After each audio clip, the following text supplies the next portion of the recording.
Man, El Vaquero Navarette destroys Oscar Valdez in the rematch. This is the look at him right there. You see it. Vicious body shot.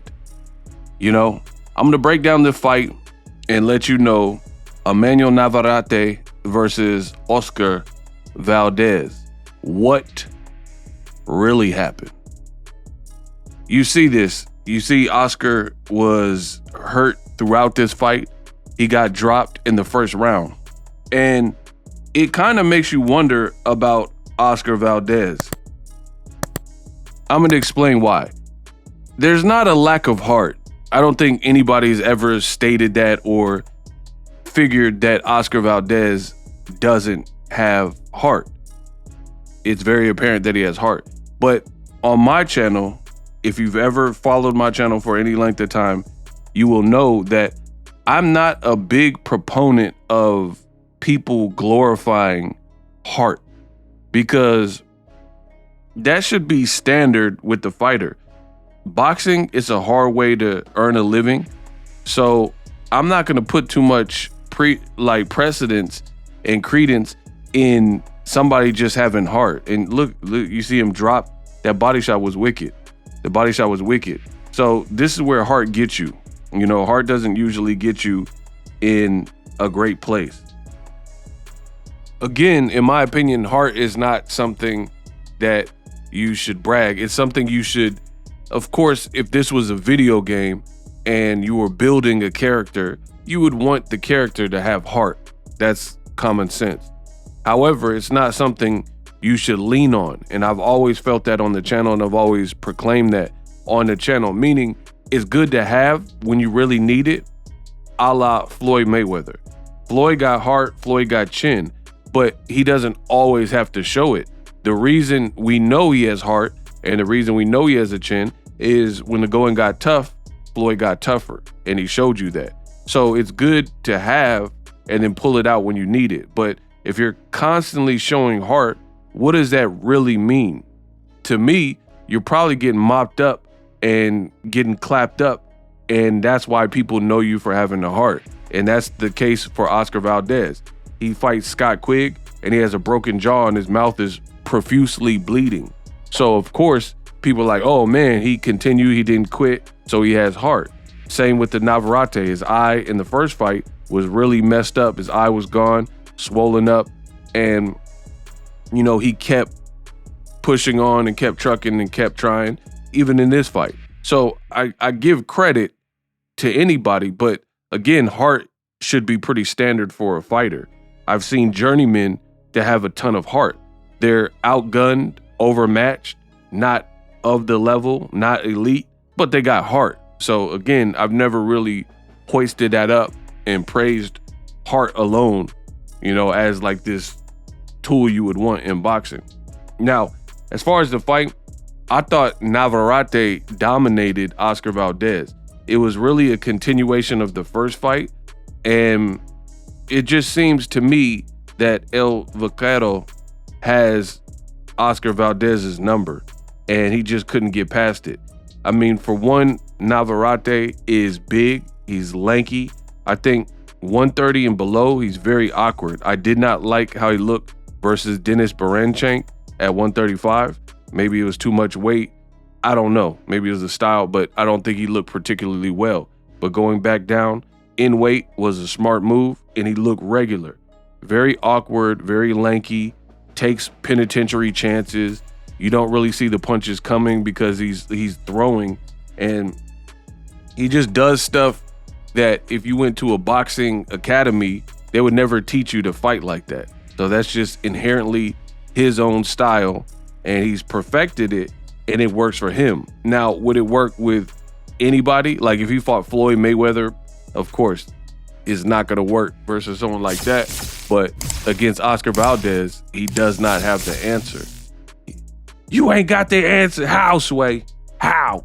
You know, he ain't got the answers for it. And I thought round one, it looked like a hungry Valdez was trying to do some things different and learn from the mistakes he made in the first fight. But here's the problem.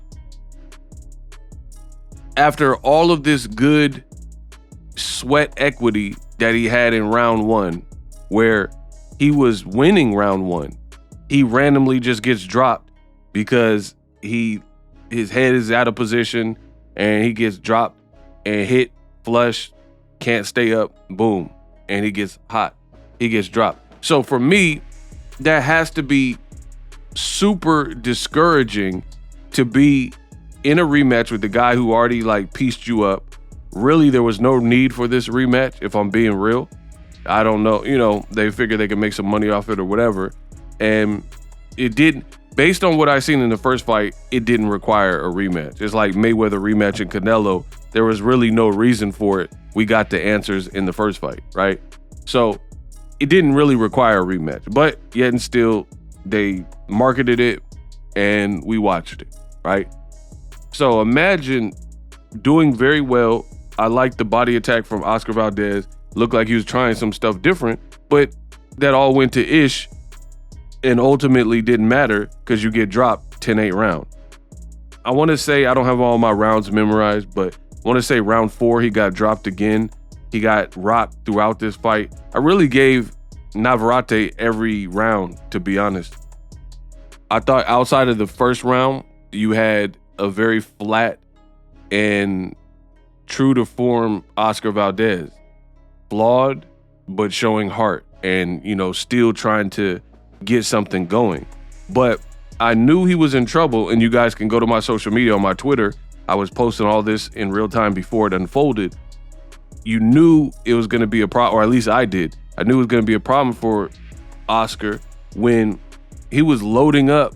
He completely abandoned the approach that he had in the first round, where he was dedicating some very hard body shots. He didn't really go to the body consistently. See, Navarette put him into like fight or flight mode, and that was Navarette's plan and game. It looked like he looked to be the stronger person.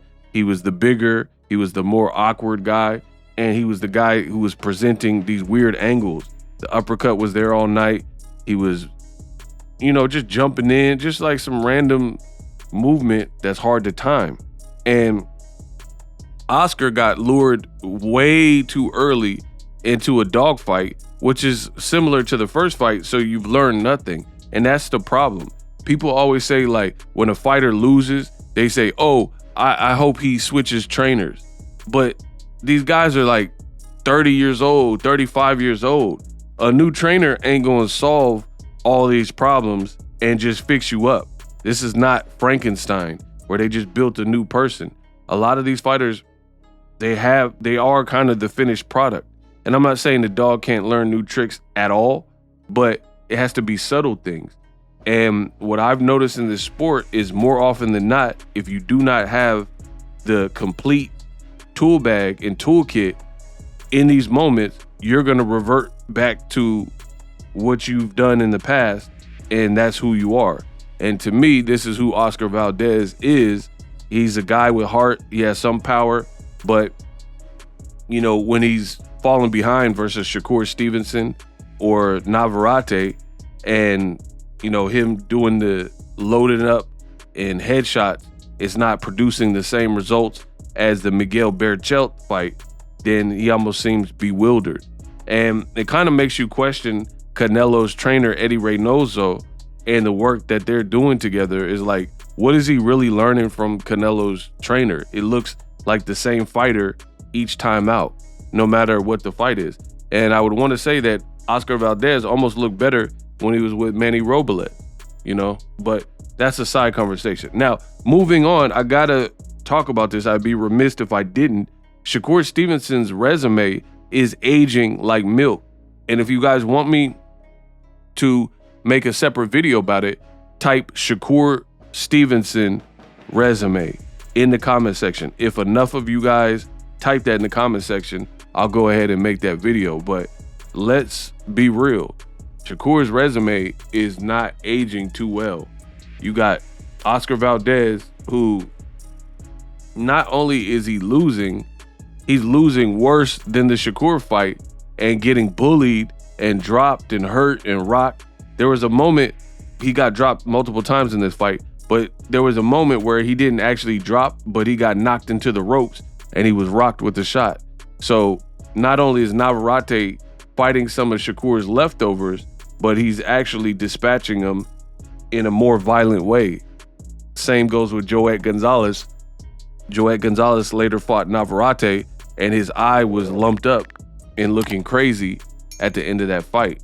So you look at Shakur, you like, he dropped Valdez once, and then Navarrette's dropping him a gang of times, and like really, like you could tell he was in a major fight after the end of the Navarette fight.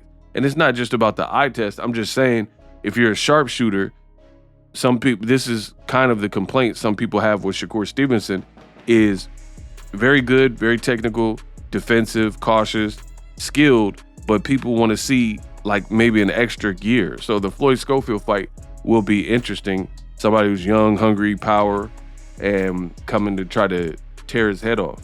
Because again, this is the complaint. Some people look at the Navarette fight and look at Oscar Valdez. He looked completely outmatched. Shakur beat him, and that's probably one of his better performances, but he didn't do what Navarette did in either fight, part one or part two. So congratulations to Vaquero.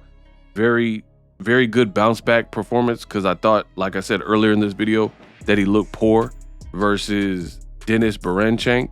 And moving back down, defending the title, this looked like where he should be. He looked at home. He looked fresh. He said he was going to knock out Valdez. I don't think Valdez has ever been knocked out. And that body shot was wicked. Body shot folded him. He either literally couldn't get up or he didn't want to get up, you know, a la Ryan Garcia versus Gervonta Davis, because he was in excruciating pain. And it was very evident he fell to all fours. And he had been getting dog walked the whole fight. So, you know, it is what it is. Shout out to Navarette. And that's what really happened.